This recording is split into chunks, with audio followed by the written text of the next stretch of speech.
అందరికీ వందనాలండి. ఎలా ఉన్నారు? బాగున్నారా?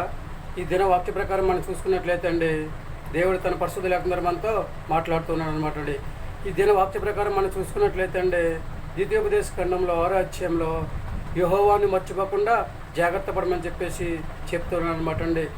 యెహోవాను మర్చిపోకుండా ఉంటే దేవుడు మనల్ని దీవిస్తూ ఉంటాడు అనమాట అండి. అలాగే రెండవదిగా మనం చూసుకున్నట్లయితే అండి, కీర్తన గ్రంథము 115వ అధ్యాయంలో యెహోవా మమ్మను మర్చిపోలేదు, మమ్మల్ని మా పిల్లల్ని ఆశీర్వదించి వృద్ధి పొందిస్తానని చెప్పేసి దేవుడు చెప్తున్నాడు అనమాట అండి. మూడవదిగా మనం చూసుకున్నట్లయితే అండి, సామెత గ్రంథంలో ఎవరైతే దేవుని ప్రేమిస్తూ ఉంటారో వాళ్ళని ఆస్తికర్తలుగా చేస్తానన్నాడు, వారి నిధులను నింపుతానని చెప్తున్నాడు అనమాట అండి.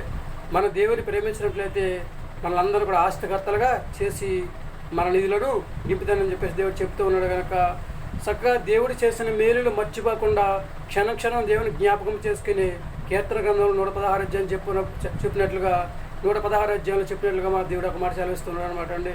ఎవరైతే దేవుడు చేసిన మేలుకు కృతజ్ఞతాస్తుతులు చెల్లించమని చెప్పేసి దేవుడు తన పరిశుద్ధ లేఖనం ద్వారా సెలవిస్తున్నాడు అనమాట అండి.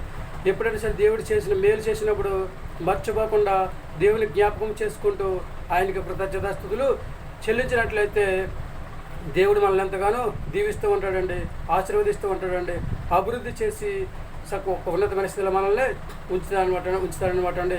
కాబట్టి మనందరం కూడా దేవుని మర్చిపోకుండా ప్రతిరోజు కూడా దేవుని జ్ఞాపకం చేసుకుంటూ ఆయన నామంలో ప్రార్థన చేసుకుంటూ చక్కగా ఆయన ఇచ్చే మంచి ఆరోగ్యాన్ని అనుభవిస్తూ భూమి మీద మంచి ఆరోగ్యాన్ని అనుభవిస్తూ చక్కగా హాయిగా జీవించే యోగ్యతను సంపాదించుకునే స్థితిని మనము కలిగి ఉండాలన్నమాట అండి.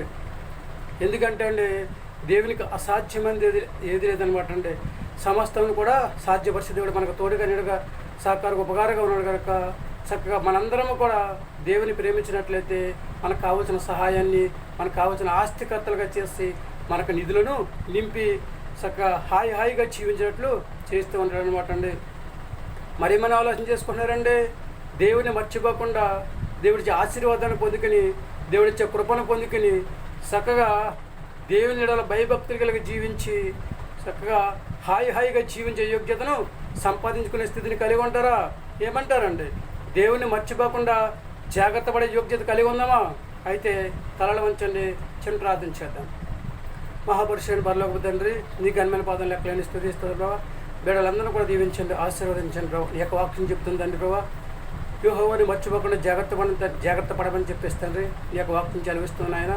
అటు రీతిగా బిడ్డలందరూ ప్రభావ నేను మర్చిపోకుండా నువ్వు చేసిన మేలు తండ్రి ప్రభావ మర్చిపోకుండా జ్ఞాపకం చేసుకుంటే తండ్రి ప్రభావ ప్రతిరోజు ప్రార్థన చేసుకునే యోగ్యతను తెచ్చండి. బిడ్డలందరినీ కూడా దీవించండి, ఆశీర్వదించండి. చిన్నలను పెద్దలను యవనస్తులను వృద్ధులను గర్భిణీసులను బాలింతరాలను తండ్రి ప్రభావ సంతానం బిడ్డలు తండ్రి ప్రభావ అనారోగ్యంతో బాధపడుతున్న వారిని తండ్రి, ఉద్యోగం చేస్తున్నవారిని, వ్యాపారం చేస్తున్నవారిని, ఉద్యోగం కోసం ఎదురు చూస్తున్న వారిని తండ్రి, ప్రయాణం చేస్తున్నవారిని, వాహనాలు వచ్చిన వారిని, కూలి పని చేసుకుంటున్న వారందరూ కూడా దీవించి ఆశీర్వదించి ఎవరికి కావాలని సహవర్గ దయచేసి ప్రతి ఒక్కరు నీ మాట విని నీ మాట ప్రకారం నడుచుకుని మంచి ఆరోగ్యం సంపాదించుకుని నిన్ను మర్చిపోకుండా తండ్రి ప్రభావ నిన్ను జ్ఞాపకం చేసుకుని జాగ్రత్త పడే యోగ్యత ప్రతి బిడ్డకని దయచేయమని మా ప్రార్థన ఆలకించండి. మా ప్రార్థనలు బతుకులను దయచేయమని మా కొరకు త్వరగాని యేసుక్రీస్తు ప్రేసమైన నమ్మని వేడుకొంచున్నాము తండ్రి. ఆమె అందరికీ వందనాలండి. త్రియక దేవుని ఆశీర్వాదాలు మీకు తోడుకునేను గాక. దేవుడు మమ్మల్ని దీవించి ఆశీర్వదించను గాక. యెహోవాను మర్చిపోకుండా జాగ్రత్తగా జ్ఞాపకం చేసుకునే యోగ్యత మన సంపాదించిన స్థితిని కలిగి ఉందామండి. ఎందుకంటే దేవుడు దయ జాలి కనికరం గల దేవుడు కనుక ఎవరైతే దేవుడి నామంలో ప్రార్థన చేసుకుంటారో వారందరినీ కూడా దేవుడు దీవిస్తూ ఉంటాడు అనమాట అండి. పొరపాటును మనం మర్చిపోయినా కానీ దేవుడు మనల్ని మర్చిపోడు అనమాట. దినదినము జ్ఞాపకం చేసుకుంటాడు కనుక మనము కూడా దేవుడిని మర్చిపోకుండా దినదినము జ్ఞాపకం చేసుకునే యోగ్యత దేవుడు మనందరికీ దయచేయను గాక. ఆమేన్. దేవుడి మాట విని ఆయన మాట వరకు నడుచుకునే యోగ్యత దేవుడు మనందరికీ దయచేయను గాక. ఆమేన్. ఏమంటారండి?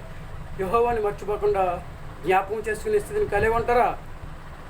దేవుడు ఇచ్చే ఆశీర్వాదాన్ని పొందుకుని హాయిగా జీవించే యోగ్యతను సంపాదించుకునే స్థితిని కలిగి ఉందామంటారా? ఏమంటారండి?